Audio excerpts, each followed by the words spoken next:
Grabe yung ahon dito.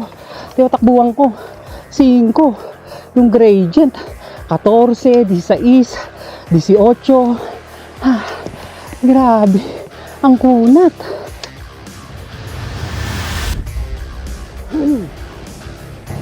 So good day mga brother. Happy nga pala, panibagong araw, panibagong ensayo na naman. Kaya tayo nag-ensayo as usual. Nalalapit na yung ating Mindanao loop. Actually ilang araw na lang, 6 days na lang ata, and punta na tayo ng Mindanao. So currently nandito ako sa may ahon papunta sa Ciudad de Calamba, and nakaka 5.5 kilometers na ako. So ang gusto ko palang ruta ngayon, sana kayanin, ay pupunta tayo ng Bañadero Baywalk sa may Tanawan.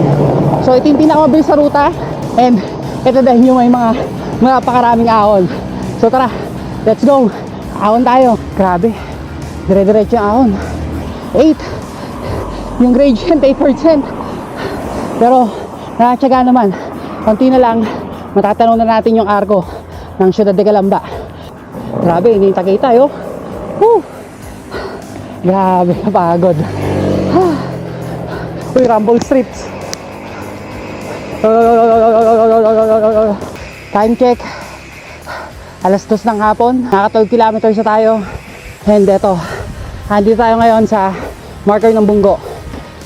So basically, konting ahon pa, mararating na natin yung lulusungan natin, which is yung sa may suplang sa Tanawan. And dun din makikita yung colored dot. Sa wakas, natapos din yung mga ahon natin. And nandito na nga pala tayo sa may likuan papunta dun sa Barangay Suplam sa Tanawan. And ito, kung makikita nyo yung dire-diretso pa Barangay Mabato yan.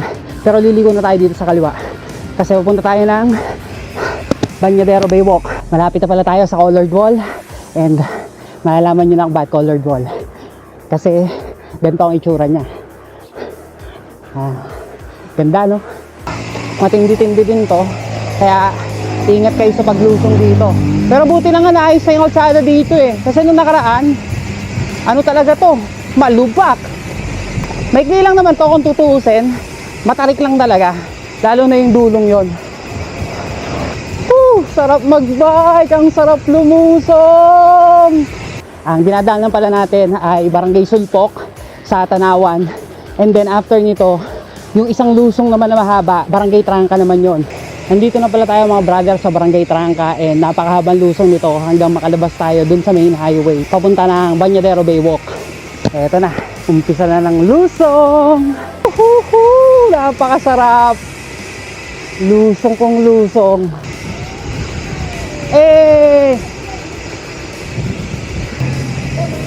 So ito na yung huling lusong, and then after nito nandun na tayo sa main highway. Ito na yung hinahanap natin, yung Taal Lake. So kakanan lang tayo dyan. So nailikuan nila. Ay Diyos ko. So time check, alas 3 ng hapon. Nandito tayo sa may Bañadero Baywalk, and hindi pa tapos dito hindi pa tapos yung ating bike venture kasi kung nakita nyo, puro lusong kanina, malamang puro ahon yung pauwi natin. Buo pa yung daan dito, kaya papuntang Wawa. Sarado? Malalim pa doon? May malalim pa po. Nilalagyan mo ng buhangin. May daan pa rin dyan, kuya, papuntang Barangay Wawa. Yung papasok dun sa may bahayan.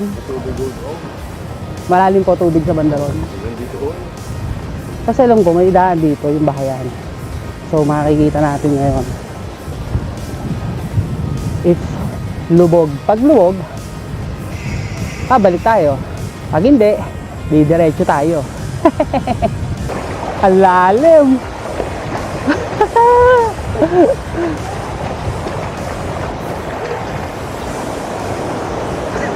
Adventure time ang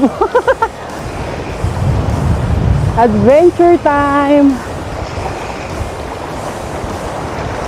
Kuya, may daan mo pa Wawa dito? Ang lalim. Thank you. Ay, sa wakas, matapos natin lumusong sa Lawa, medyo mataas-taas din yun. Sa wakas, andito na tayo sa may Wawa. Eto na yung labasan. So basically, gagawin natin, kakanan tayo dyan.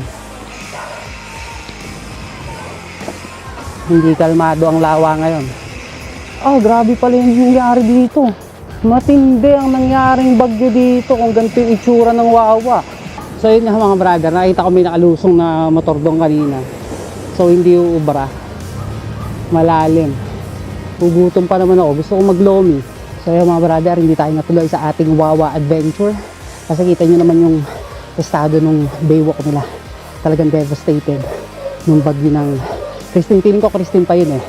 So currently, naahon na tayo dito sa papuntang Gonzaga.